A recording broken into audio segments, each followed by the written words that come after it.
Hey, good morning, guys. Buenos dias and yatahepen. Part 2 of a part 3 series of getting the gas gun ready for a rifles only long-range precision rifle match. Yes, we do have competitions like that. So we are headed to the range. If you watched part 1, you know that we kind of had to fix a couple of things. So now we're headed back to go make sure everything's the way we need it to be. I'll tell you all about it right after the intro.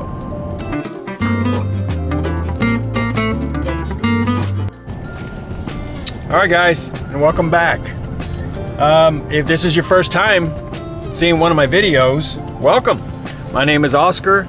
I do videos on this channel on different things, products, location reviews, just anything we can pretty much put on camera or anything we can talk about. So again, welcome. All right, headed to the range, and we're gonna try to get this rifle up and going. I have no doubts that it's gonna be ready to go today. All right, so in part 1, you saw that when we went to the range, we had a gas block issue, and I think just after time, the gas block just kind of wore out, and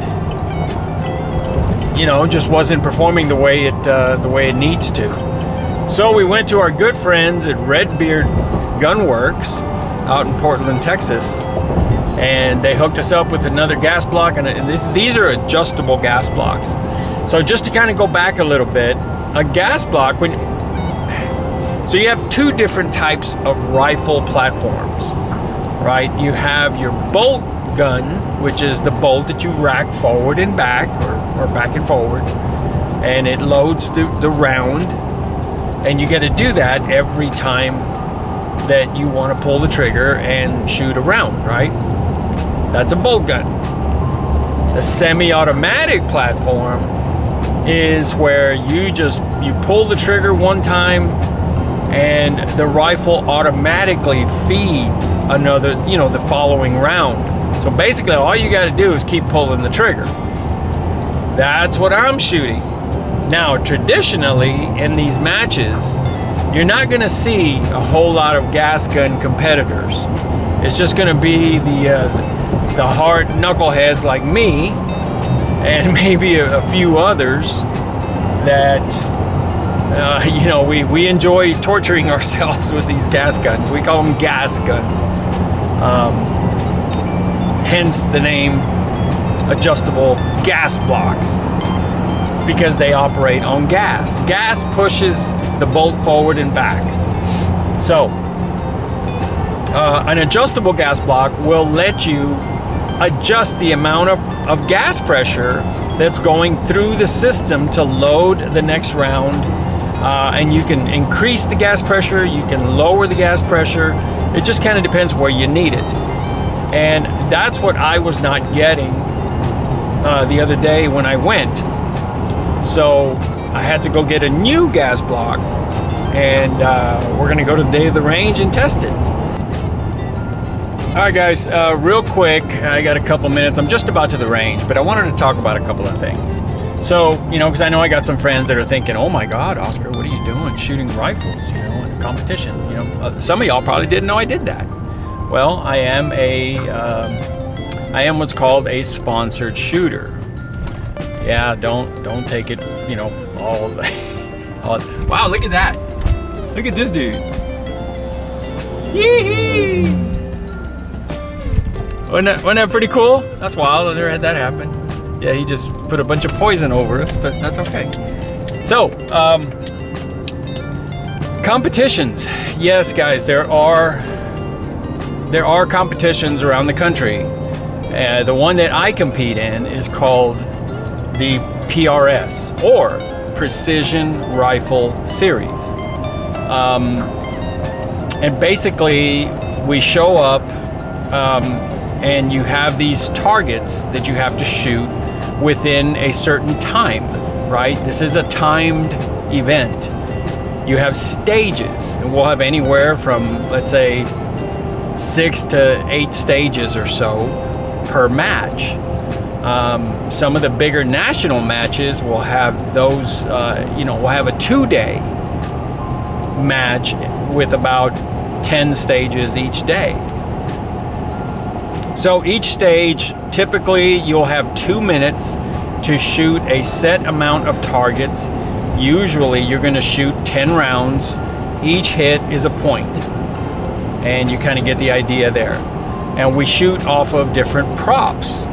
There's movement, like you might shoot, let's say from inside of a school bus, an old school bus, right? And you might have to shoot the same target, 1 shot per bus window, and then you got to move, and then go to the next window, take another shot, and then move to the next window. So you kind of get the idea. We shoot off of rocks, we shoot off of pieces of tree limbs. I mean, just about anything that a match director can think of. That's how we do it. Now, don't get me wrong, guys. These are some of the safest people that I have ever been around.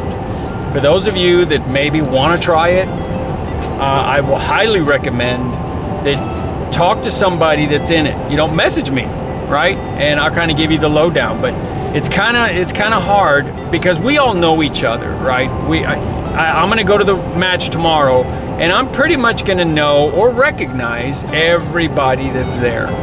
If we don't recognize somebody, they're going to ask, while we're having the shooter safety meeting, is there anybody here that has not shot a match, or if this is your first time? They raise their hand because we all know, right? I mean, there's gonna be people there we don't recognize, and we're gonna kind of keep an eye on them to make sure that they are safe and they are following strict safety guidelines. And there's some of these safety guidelines, that there's no second chances, guys. I mean, yes, it is a competition. Yes, it is a game that we're playing. But it's a very responsible game that we're playing. This competition is not for, we're not playing checkers here, right? So you have to follow these rules.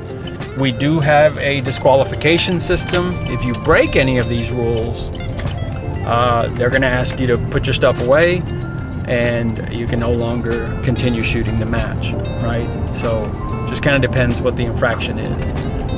One of them, I'll just give you a quick example. If you're carrying your rifle around and you happen to point your barrel at other competitors or other people, that's it. You're gone. You cannot, flash the muzzle of your rifle over anybody. That's a no-no. So it's one of those kinds of rules, right? Okay, so there's those matches. They're a lot of fun. If you're thinking of getting into one, and you don't know anybody, message me. We'll kind of get you in touch with the right people. All right, so there's that. All right, guys. So let me show you where I'm at. There's been a little development. Let me show you. Everybody see that? Yeah. We ended back. Let's see what the focus in there. Yep. That's where we're at, guys. We ended up back at, let me zoom back out. Give me a second. So we ended up back at Redbeard Gunworks. So I went to the range, right? Everything was good. And kind of the same thing kept happening that happened with my first gas block. And so basically the symptoms of what it was doing kept telling me you need more gas, right? So I kept on opening the gas block, kept on opening it, and the same thing happened. That little set screw on the gas block, bing, took off on me. I opened it too much and it just came out. So, of course, I got to call Redbeard Gunworks and, to save my life, and they did. I came right over here. I'm just leaving now. And another important lesson, and this is why I always say, guys, we have some of the best gunsmiths and gun shops in the country within, you know, a 2 to 3 hour radius of Corpus Christi, Texas. Redbeard is one of those. When I came here and to put on the new gas block, right away Kyle said, "Hey man, let me check this out." So he found probably the biggest problem I had that I hadn't caught was the gas rings on the actual bolt were worn out. That, in a nutshell, I'm not going to go into specifics, but in a nutshell, they become worn and allow gas to seep out where it's not supposed to. So that in turn, you know, because that gas is seeping out or escaping in places it's not supposed to, basically where the gas rings are. It's gonna tell me, nope, you need to adjust and give it more gas. Well, the more gas you give it, the more gas is escaping, you know, there by the rings, through the rings. So, of course, you know, Kyle, being the professional that he is, Kyle's the owner of Redbeard Gunworks, and you know, he saw that and he says, "Hey man, we need to replace this." So he did that. He cleaned up the bolt carrier group a little bit for me. He's got, you know, all they get. I mean, these guys are world class, man.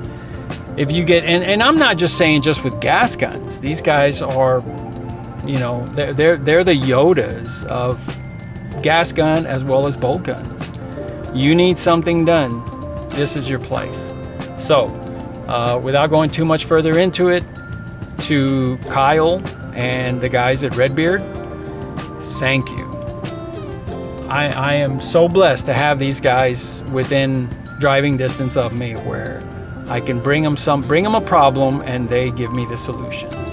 That is awesome business. So, all right guys, that's pretty much what happened.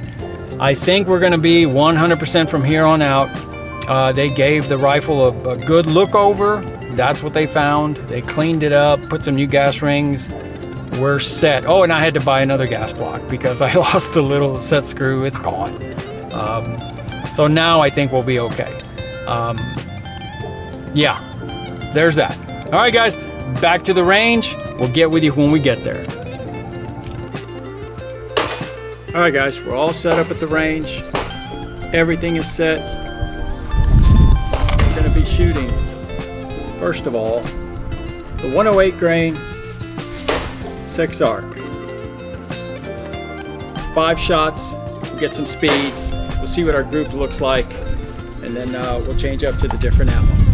All right, here we go.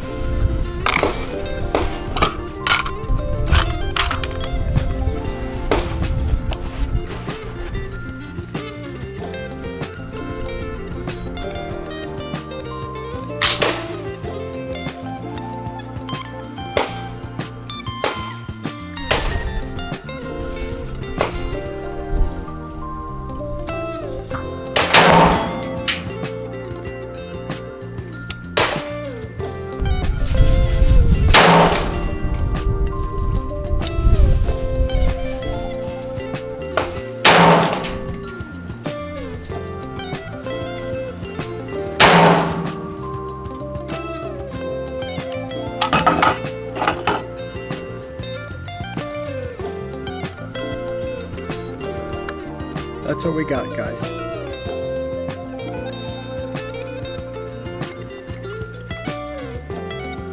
So we got an average of 2,755 feet per second, an extreme spread of 76.8, not good, and an SD of 27.3, not good either. Group was not good either. So let's move on to the next ammo. All right, guys, next ammo, we have the Hornady Black 105 grain. Let's see how it does.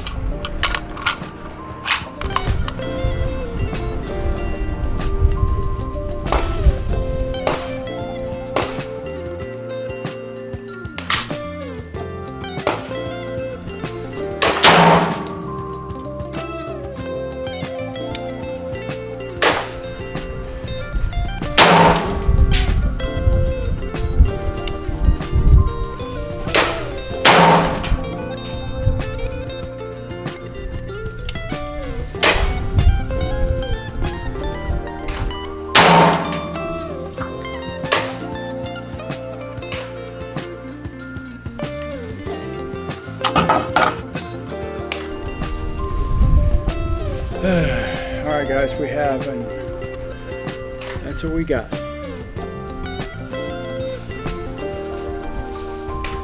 So we have an average speed of 2,821 feet per second, an ES of 20.9, that's pretty good, and an SD of 7.5, that's really good.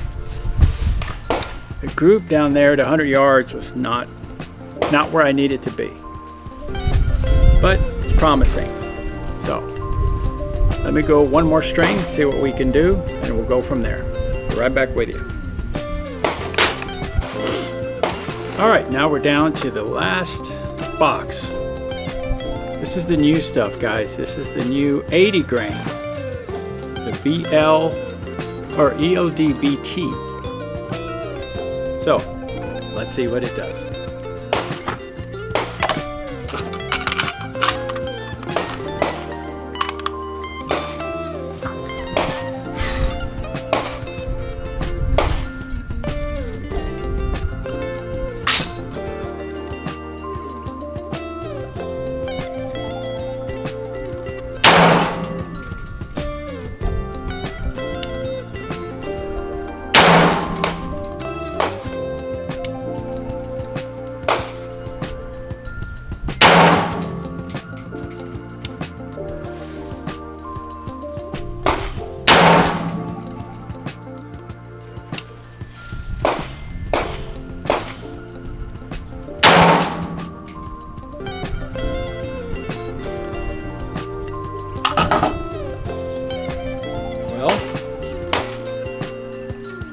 Box wasn't lying. 3,020 feet per second, 5 shots. The average was 3,029. Let me get to the specifics here.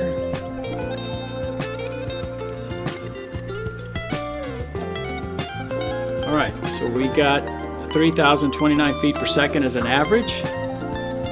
An extreme spread of 31.7, that's decent, and an SD of 12.9. Now, the group down there, it looked pretty good, but the target I shot at, because I really wasn't expecting too much out of this, I need to find a different target that's a lot cleaner. So let me load up 5 more, and let me do that. Get right back with you. Alright guys, so I got, I'm done with my range trip. I got what I could. So the battery in my camera died. I was able to get some footage, but not really what I wanted. But I'll kind of summarize here. So it's now 1:30. I'm headed home. I left the house at about 8 o'clock, 8:30-ish, somewhere on there. I got to the range, and as you know, I had issues. We got them handled. Or I should say, Kyle and Jason at Redbeard Gunworks got it handled. Not so much me, but came back to the range. I tried all 3 different types of ammo, and it just seemed that the Hornady 108 grain ELDM was probably the most consistent. I did struggle quite a bit, still trying to find that little sweet spot where everything's going to feed reliably, and it's the bolt's going to lock back on after the last round. It was working when I left the range. So, like anything else, I'm pretty sure as soon as I get to Rifles Only tomorrow, it's hopefully it doesn't give me problems, but I can always expect that it will. So I'll just have to keep an eye on that. It's a gas gun. Tomorrow, guys, is pretty much just for fun.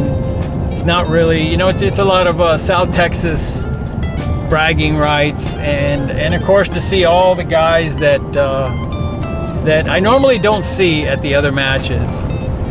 I get to see my 956 family. Orale! So yeah, those guys are coming up for the Valley. Ruben and I think Chivo, Sean. I love these guys. My brothers. So it's going to be good to see the South Texas Rifles Only family. And we're still missing a lot of people, man. People that I used to, I was just talking to Kyle of Redbeard Gunworks about this and thinking, man, the climate, or I should say the landscape sure has changed. I don't see a lot of the guys that used to come out all the time. And I get it, they got family stuff, work, things change. But still, I miss a lot of those guys, and it's always a lot of fun to be around them. But it's one thing about Rifles Only guys is it's usually the same guys all the time. So anyway, I'm excited to see everybody again. I don't see a lot of them at the North matches, and I probably wouldn't go either if it wasn't for my job. My job already has me up in other places of the country, so I always try to make matches where I'm at and when I can, and make new friends. So let me get back to the ammo stuff. The 80 grain, man, it was fast. It was hot. It was like 3,020 feet per second. But group size wasn't all that great. The black, the 105 grain, actually did fairly decent. So I noticed that all three ammos shot better when I put my suppressor. When I shot with the suppressor, that's when the groups really tightened up. Don't get me lying, because I have no idea why. I'm pretty sure it's that OSS can, or Huxworks now. Yeah, their suppressors are just top of the line when it comes to gas guns.